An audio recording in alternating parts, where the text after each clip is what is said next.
Well, Vinyl Haven is a town located on an island off the coast of Rockland, Maine. Uh, Vinyl Haven is about 1,200 people year-round and about 4,200 in the summer. Well, we're on an island that is 12 and a half miles out to sea with no land bridge. So our options for getting a patient to definitive care are to use a fixed wing airplane, flies to the mainland, meet another ambulance service, takes the patient to the hospital, or light flight if the situation warrants it, or our main state ferry service. We use the ferry, which is an hour and a half trip, and then another 20 minutes to the hospital. So it's a long way. As a geographically isolated location, practice of medicine really kind of changes in the way that we're able to do things. We become much more adept at clinical problem solving. And because we're an island location, we take care of the emergencies that arise whenever that happens.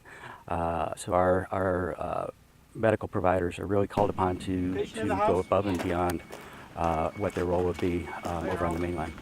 Being a small service, not ununique to any other, that a call volume isn't that high, so we don't get to experience a lot of different types of runs. When we have to make those challenging calls, it's very imperative that we're at the top of our game. So training is a huge part of that. This idea came up about a year ago out here on Vinyl Haven.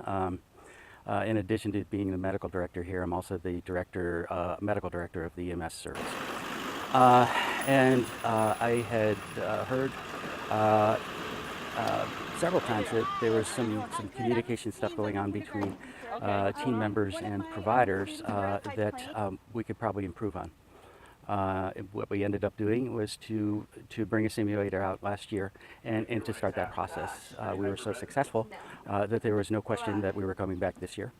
And this year we've actually been able to take it a lot further along the line and become much more sophisticated in the simulations we have run. Simulation in situ is when you use high fidelity simulation in the learner's natural environment. So in this case at Vinyl Haven, because we were working with emergency medical personnel as well as the island medical staff, we brought the simulators to the island for them to be able to practice their skills and their communication. I think it's a great program. I think we utilized it last year, and this is the second year into it. So it's good to see year to year how this has changed a little bit, and kind of what we're trying to focus on, and I think what the presenters of the program are focusing on. I think one of the best parts about the SimMan is that we are doing some very concentrated training in a few days. So one of the things we have to do to fulfill our requirements for recertifications are we have trainings every month. We've made them longer because we have to have increased hours.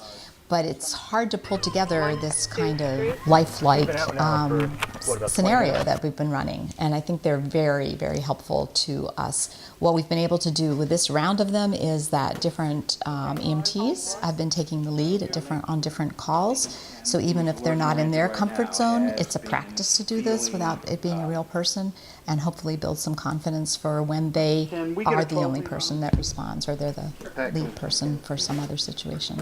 The big advantage of having professionals do their simulation in situ, again, is that they're working with their own equipment, they're working with their own processes, as well as their own resources. One of the things, in addition to making their skills sharper, is that they're able to look at the processes of how they deal with patients in emergencies and be able to see, do those processes work? Is there equipment that needs to be changed or revised or replaced for the emergencies that they might encounter? I think University of New England really does want to be the medical school for Maine. Part of what that means is that we use our resources to benefit folks in the state. Our focus is increasingly on rural medicine and how to improve rural practice, and this is a great tool to take out there. It's a great thing that we can provide. We're really fortunate to be able to do this and to do it in a way that's as challenging and sophisticated as it really is.